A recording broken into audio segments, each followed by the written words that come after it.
चला तर मंडळी, आज बनवूया आपण वाटाण्याच्या शेंगाची कचोरी। तर वाटाणे छान असे पिसून घ्या आणि त्याच्यामध्ये टाका धण्याचं कूट आणि सौंफ, त्यामध्ये मटर ॲड करा आणि त्याच्यामध्ये चटणी, हळद, मीठ तसं पूर्ण मिक्स करून घ्या। आता आपण करूया डोची तयारी।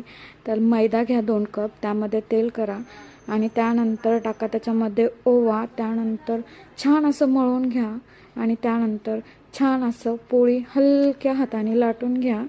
त्यानंतर पोळी लाटल्याच्या नंतर त्यावर टाका तेल आणि थोडासा मैदा टाकून त्याला छान असं हे करून घ्या आणि त्याला फोल्ड करून घ्या। फोल्ड करून घेतला की छान अशी आपल्याला कचोरीचा आकार देता येईल।